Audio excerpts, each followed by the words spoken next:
You're listening to Addressing Gettysburg. Hello, everybody. Welcome to this special episode of Addressing Gettysburg. We're going to do something a little bit different today. I'm going to introduce you to a friend of mine who has been my podcasting partner for a good while now, probably on and off for about 10 years. And he's kind of the silent partner on Addressing Gettysburg, mainly because he doesn't live here. So it's hard for him to do all the production type things that we do and get to the battlefield and all that other stuff. So I'm going to turn the show over to him in a little bit. We're going to talk about the making of Addressing Gettysburg, right? Is that what you want to do there, Pete? Yeah. All right, so we're going to do the making of Addressing Gettysburg. His name is Peter Bonfanti. Of course, we're here with Bob as well. Pete's going to take over my role. Bob is going to stay in Bob's role. Hi, Bob. Hello, everybody. And I will be the one being interviewed here, and I have no idea where this is going. So we'll see. And ladies and gentlemen, the great Peter Bonfanti. Hello, Peter. Hello. Hello. Thank you very much for allowing this to happen. Oh, yes. So thank you for asking. Yeah, no, this really came about when Matt and I would talk on the phone about the most recent episode. Are you all right? Yeah. It's a little wrong pipe here. Yeah, go ahead. About the most recent episode of the podcast coming out, and I just ask questions. How'd you do this and how'd you do that? And he's telling me all these great stories about where he got music from, or who helped him with narration, and how'd he get sound effects, and how'd he put it all together. And he kept telling me these stories, and I was like, we really need to tell everyone how this podcast kind of came to be and how it's being made. So we're going to dive into that kind of from the beginning, and not the very beginning, but the beginning of the show, and kind of get into the guts of the show and really see how it's made. So, Bob, feel free to interject whenever you see fit, because you are actually here recording these with Matt.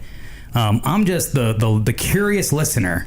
And, Curious George. Yeah, and I have the benefit of having Matt's here sometimes. The only thing I think the listeners might benefit from is knowing that you guys have been friends for a long time. Yes. Yeah, 20-something years. And you met in New Jersey, and now Pete still lives in New Jersey. Right, unfortunately. Right. Pete, you lived out here for a little bit of time. Just about a year and a half, and I would move back if I could. Right. If the wife and kids would come with me. Yeah. I wouldn't want to leave them. You don't want to get rid of the wife and kids. Yeah, right. I get it. Need them to come with me. So, Matt and I moved out here. So, like I said, I've got a little bit more of the inside connection with Matt, and I think some of the things that I heard, I think you would want to hear as well. So let's just start from the time that you moved back down to Gettysburg after you moved back to Jersey. We had this idea of doing this Gettysburg podcast after a podcast that we had done previously, which we don't need to get into, but we wanted to do something with a little more substance, and something that Matt was really passionate about, myself as well, having lived here. So we wanted to do a Gettysburg podcast. And so Matt moved down here and, found a place to set up his equipment and started recording right away. Right. Like, what was that first? What was your first idea for the show? Okay, so the first idea for the show was to have you and me. Originally, this was going to be done with us from New Jersey. Right. And we were going to use a local guide to be the expert, and we were going to talk about the different aspects of the battle. I would play like the narrator in the sense that I'm just kind of pushing the story along, and then I would turn it over to the guide, who would then give us information, and then you were going to play the everyman, right? And you were going to ask questions that people who are maybe new to the whole thing might ask, because it's not that you're new to it, but you're not as studied, I guess. Would that be a fair assessment to say that? That's very fair. I know the basics. I know kind of where people were, but as far as knowing who they are and juicy details and stuff. Right. So then that didn't come to pass. Well, we recorded Well, no, wait. This is before I even moved down here. Because that's spring. We decided the spring of 2018, this is what we're going to do. So we had tried to do some stuff from Jersey. Anyway, moved down here, all that stuff, the plan didn't go accordingly. And so it was like, all right, well, you know what? Let's just start getting some material in the can. Now, I had always had a plan of eventually opening a Patreon account where there were going to be like specific episodes about very specific things. Right. And then all the free stuff was going to be very general things. And so I said, well, let's start recording interviews with these people. So we would record at Gettysburg, at the location for Gettysburg Tours, which is down in the visitor center at the bus lot. And we recorded with Bob, of course. Well, that's where so Bob we've reluctantly had to drag him. We asked him because we needed an expert. So Bob, we had known Bob when we founded Gettysburg back in the day. Yeah, like 15 years ago. And he was our number one guide. Right. He just rolled his eyes when I said that. He was our number one guide. Yep. We got the most compliments about him. So I thought it was great that we got him. But he was reluctant about it. He would always say, well, I'll do it, but I'm not committing to anything beyond tonight. And I'm like, okay, I'm not asking you to, I'm just asking you to do it tonight. I knew eventually he would like it because, Bob's a performer. And I knew he would like it. But anyway, so Bob, Charlie Fennell, who's like the Culp's Hill guy, we had him on for some Culp's Hill episodes. And Jim Pangburn, who's been on, people know. The listeners to the show wouldn't know Charlie yet because I haven't put the Charlie stuff out. I'm going to. But it was various guides. You had one author, former Ranger, Scott Hartwig, which that episode is out there. So but it was more of this interview style show. Right. And the thing is, I was like, there's got to be something more for this than just interview style. I want to still do the interview style stuff, but there had to be something more because this is Gettysburg. I've been podcasting for over a decade. I love this place. I've lived here. If there's anybody that's going to come down here and do a Gettysburg podcast, it's going to be me. And I'm going to use all of the skills that I've picked up over the years. And I'm going to put them to good use to create something that's a little bit more than just interviews with experts. It's entertainment as well. And I know that there's a psychology to that too. Yeah. And I know you had shared. So you started to write. You started to write these what you would call the narrative episodes. Not really. Like I didn't know.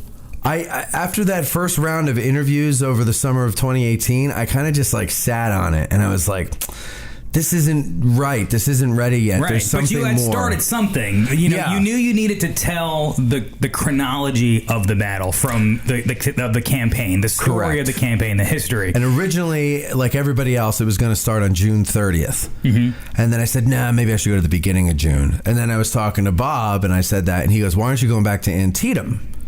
And I said, I don't know. That's a great point. I should go back to Antietam. But that was all because, so the people call them like the Ken Burns style episodes. Originally, the idea was back to the very original idea with the expert guide and us. I was going to bleed in sound effects under him talking about the different actions. So it would be a conversation like we're having now, but then as, say, for example, if Bob were that guide, as Bob is talking about, what the 20th Maine did on Little Round Top or whatever, I would have underneath that, in a non-invasive way or intrusive way, sound effects of battle. But I was like, that's not going to work. That's going to come off as too cheesy and not right.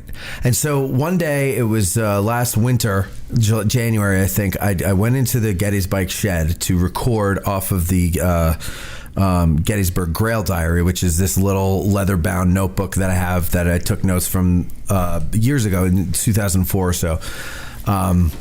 For those of you who don't know what a Grail Diary is, right? Watch You're Indiana not old Jones enough. and the Last Crusade. There's a book about the Holy Grail, right, and the search for it. That's the little leather-bound book, and that's where that term comes from. Right. And for the young people. And this is where Matt would jot down notes as he was learning about the Battle of Gettysburg. Right. Basically, as I was reading Noah Andre Trudeau's book, that was my notebook for that book. So anyway, I said, well, here's what I'm going to do. I'm just going to give a timeline, and I'm going to just sit down and read the bullet points that I have in my notebook. And I got like 2 pages into that, and I said, this is stupid, because there's so many things that I know occurred here that these notes are not mentioning. And I go, God damn it, I'm going to have to write this. Like, I'm going to have to write this out. Right. And it's not going to be done quickly. No. But then I remember talking to you about it, and you said, if it's got to be done right, then you do it right, and you don't rush it. Don't do what you got to do. Yeah. In the past, our podcasts have been kind of pop culture / current events, things that were happening in the moment, so we had to act on what was happening now. Right.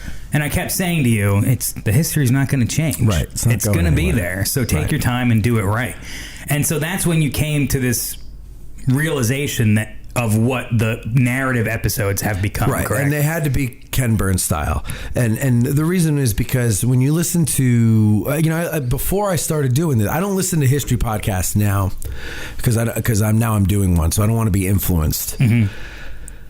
But when you listen to a history podcast, which before I did this, I listened to them, and it's either like some guy basically stitching together information that he's been able to find somewhere and writing his own little narrative, but he's just reading it like a cold read. There was a World War I show I listened to, which was good. I mean, informative, and it was I think pretty popular, but all he did was just read, right? And then you have other ones with like Dan Carlin, like that's good, that's engaging. But he's a host, right?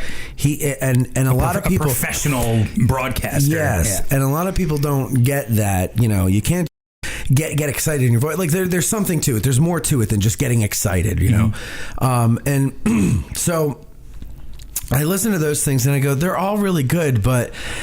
I remember like Ken Burns when the Civil War came out, that revolutionized documentary filmmaking. I mean, it was huge at the time, and today it's still like a classic thing. I mean, he gets a lot of things wrong, and everybody's going to get something wrong. I mean, the style, but the style is what I'm talking about. It's the Ken Burns style. It's the Ken Burns style, right?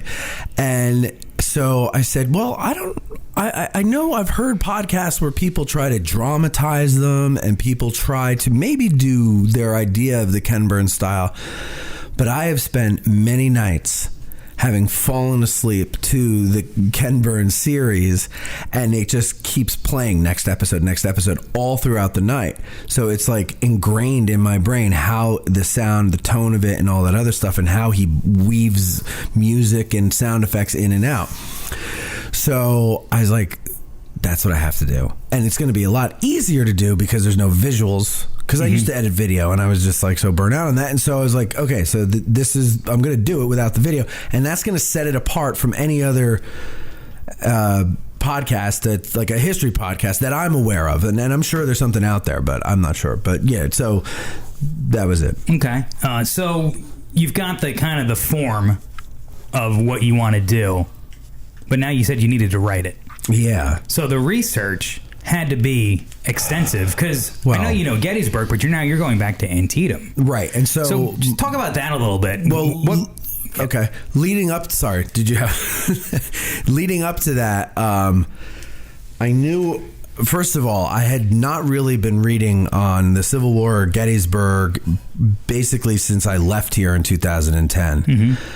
And that's a whole other reason for that. But so I was getting all back into it. So I had to like refresh my memory. And I knew enough, I remembered enough to know, well, I know like there was a thing called the Mud March. And I know that, Antietam, you have a lot of parallels, not Antietam, excuse me, Fredericksburg. We have a lot of people, like a lot of the guides like to draw parallels between Fredericksburg and Gettysburg, especially on the third day at Gettysburg, with Longstreet and Hancock's men, et cetera, et cetera. The movie even touches on that. So I just need to go and find reliable sources to get a little more detail about these different things. And Antietam, of course, it's the same strategy. Lee's coming up in the north to do all these different things. He's got these different goals that he hopes to accomplish. And that's why Bob said it should go back to that, because Gettysburg is really just a second attempt at Antietam. Right, so Bob? So overall, I mean, what's your process for researching and writing? I know there's things that I want to touch on, and so I go and I find the sources, the information. I try to use more than one source per thing. So especially if I find something online, like if I find a story on some website that's supposedly the account from a soldier or something like that, I'll try to cross-reference that as best I can, so that, because there's always people that are listening for you to make a mistake, and there's always people that are just dying for you to get something wrong, and you can't, there's no foolproof way to avoid that, because even when you do everything that you possibly can, you can get 6 or 8 eyes on it, and still something's gonna get messed up. So I'll write it, I'll get the information together in my document, and then once I have like a beginning, middle, and an end and all that other stuff, then I'll go back and I'll try to like hone it in a narrative way, so that it's a little bit of a flow to it, a little bit of a rhythm and poetry and things like that. Now, have you ever written anything like this before? Like this? No. I mean, I would imagine the learning curve has got to be pretty tough. Or is it a natural thing for you? I guess it must be a natural thing, because I don't remember learning it. I've always liked writing. I used to write, in high school I wrote songs and poetry like every other depressed teenager does. And, my grandfather had a love of words and writing, and he always tried to instill that in me. So, I think I kind of picked up on that. But I think the thing is that I'm a good listener. Okay.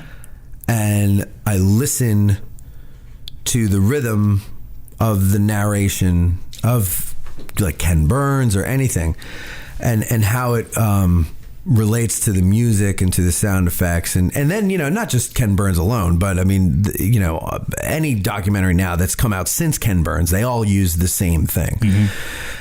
And so I listen to those different things, and then I just remember it, and mimic. It's a mimic. It's what it is. Right. I'm not, So being in Gettysburg, you've got just resources all over the place. Right. Well, so that's what are some of your go-tos? Like, who are your go-to resources? People, books, areas of the battlefield, whatever it may be. The next step after writing it, once I feel like I have my first draft done, then I'll go to Bob, Tim Smith, Matt Atkinson has looked at some stuff. Really, just whoever will do it. I've asked a lot of people. Just shove it in their face. Yeah, look at this. Like, I've asked a lot of people, and they said, "Oh yeah, I'll take a look at it," and I'll send it to them, and they never take a look at it.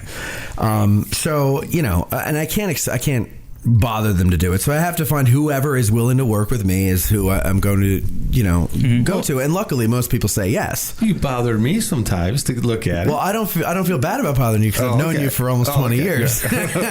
So, and you used to be my boss, so to speak. Yeah, and I still am like half your boss. So it works out. So So I go to Bob. Well, because Bob, you've done acting and thing. You have a sense of the dramatic. You're right. You're a good storyteller. You're a teacher. You know how to like get an audience. I go to you for both, actually, the history and the sense of an entertaining, dramatic story and things like that. And then I'll go to Tim, for example, because like the script was sitting here one day, and Tim was looking at the part about the town, and I didn't know anything about the town. I couldn't care less about the town, and I didn't start to care about it until I started doing this. And so as I was writing the script, I'm going off of like 2 or 3 books, and I'm trying to write something about the history of the town up until June 30th. And Tim's looking at it, and he's like, "Well, this is wrong." oh, this is wrong. He's like, where'd you get this? What do you? I'm like, what? What do you mean? I just recorded that, So I had to he and I got together and we went through it and we just ripped it apart, and I redid it, and so part 2 of episode 2 is going to be delayed even more because I had to rewrite it. Not totally, but fix it a little bit, and then re-record it. And now I got to re-edit and everything like that. So it's so like I said, I'll go to anybody who basically will actually take the time to read it and give me some feedback on it. So you've got what? I don't know. I'm just laughing at Bob. So you've got the script written. You're ready to start recording. I would imagine the first thing that you record is the narration. Yeah. You're actually reading what you just wrote. Right. So have you ever done I know you've done podcasts before. Have you done a narration before? No. I've never done anything. Well, I've never done anything. But you just, like I said, you watched the Ken Burns documentary. Yeah. Which, if you had a role model for narration, that's perfect. To me, it's like the gold standard for how to narrate. Yeah. So did you? You also have to. Your voice also has to have the timbre of David McCullough's, which most don't. So right. So including mine, I don't have that either. I mean, I've been working with you doing things like this for a long time. Not like what we're doing now with the narrative episodes, but when I first listened to the first episode where you were narrating, I didn't think it was you. Yeah, that's what my mother said. Because it was a very controlled, it was just very well done. And usually you're more off the cuff, right. Say whatever is, so it was just very different. Did you have help? Did you who did you have to channel to get this done, or? Well, I had to drag Bob for the first episode. I had Bob and Pearl Shannon. And in there. Who's Pearl Shannon? Pearl Shannon, she is, she's somebody who answered the call when I put out the call for people to do voices. Mm-hmm. And she's an actress out of New York, and she just loves Gettysburg. She comes down here as often as she can, and she wanted to be a part of something like this. And so I had her come in, and she does Tilly Pierce's voice. Okay. And, because she's an actress, I realized before I did my narration, I'm like, I need somebody to direct me. Right. And I was going to try to drag you down here since you know me best, but I just knew I needed to do it now. And she was coming down, and I said, well, Pearl, would you do this? Mm-hmm. And she did. And then I brought Bob in to just kind of catch any historical, basically any historical errors or, if there was a word that needed to be changed because it slightly changed the meaning and something like that.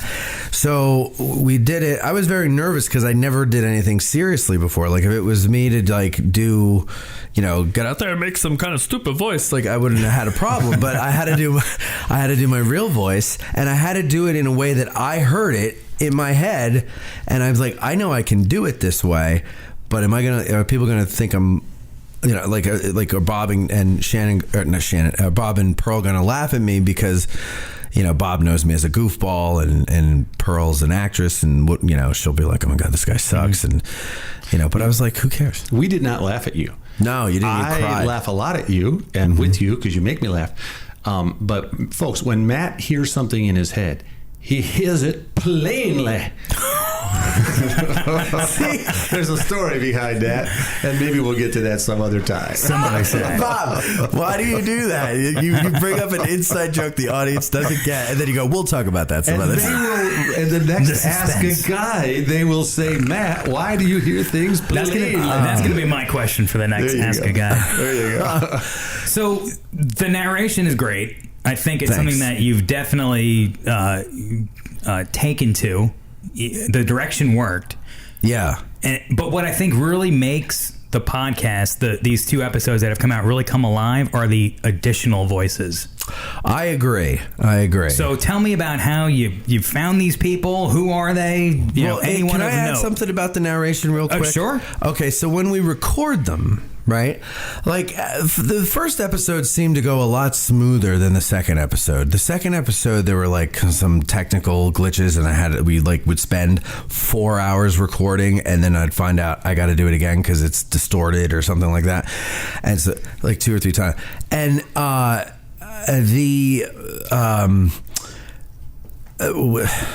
where was I going? Oh, so like for example, episode 2, the narration for episode 2 is unedited. You know, the raw was 4 hours and 20 minutes long. So that means I have to go through 4 hours and 20 minutes of me messing up, me giving myself 3 reads of the same line, you know, all those different things, you know, and then I got to cut it out. So like, and then I have like one, I just boil that down to one, you know, long file. And then I go in there and then I build around that file.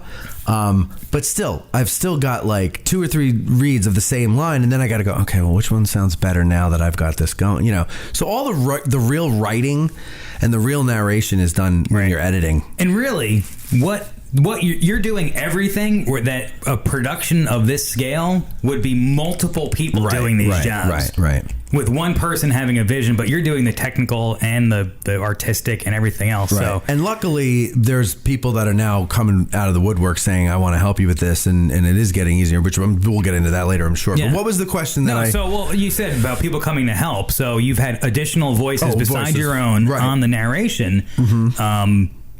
Tell me about, you know, is there anyone of note? Who have you worked with? Where'd you find these people? Are they professionals or? Well, let's see. A lot of people. Bob, of course, is one of them. You were almost one of them, but then the recorder didn't. I was this close. Record.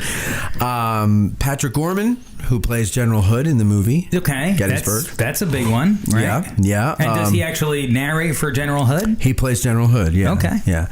And let's see. And then so through him, a man named John Thurston, who's also out in California, he does Buford.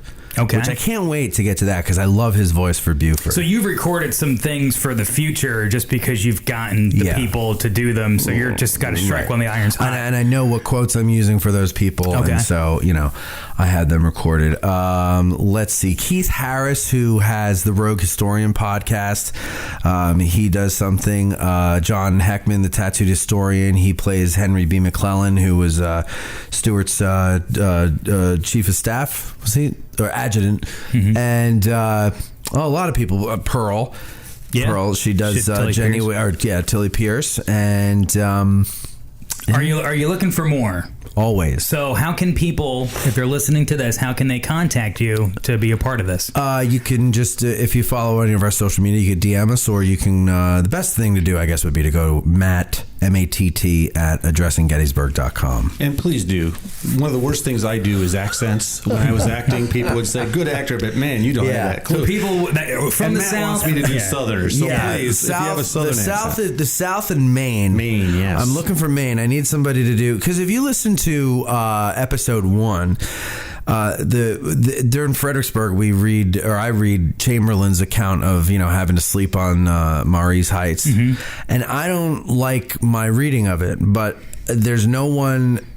At that time, I didn't know anybody who could do it. I certainly don't know anybody with a Maine accent to this day. So instead of doing a Maine accent, I would just read it as the narrator. But I want to hear somebody who has a good Maine accent, who knows how to read, because he has beautiful words, and so I need somebody who's a better actor than I am to read that, because he's a great writer. And there's a point in the first episode where I come in and it's Fredericksburg, and the Irish Brigade's getting chopped up, and I say something like, Mulholland added that blah blah blah blah blah. Right, but I never introduced Mulholland. Who's Mulholland? Well, in the writing, I introduced him earlier, and then with the idea of somebody coming in there and reading his line, and I can't find somebody with an Irish accent, or I can, but they don't have the means to record. Right. So, yeah, you kind of have to have the means to record too, regardless of what your accent is. If you're not here, I will get you an Irishman. Oh, that's right, because you work with Irishmen. I work with a bunch of them. Oh, that'd be perfect. All right. Okay. All right. Well, we didn't say this in the beginning, but this is actually going to be a 3-part interview. Right. So this is, I think, a natural time to end the first part. Okay. We've got the narration done. Next one, we're going to actually get into the production, the sounds, the music, and just how it all comes together to create these really amazing tellings of the story of Gettysburg. So, Okay. Thank you, Bob. Yeah, stay tuned for the sound of music. The sound of Addressing Gettysburg. And thank you, Matt. I think this has been really this was insightful. fun. Well, thank you, Pete. I'm glad you asked to do Yeah, this. it's good to have you here, Pete.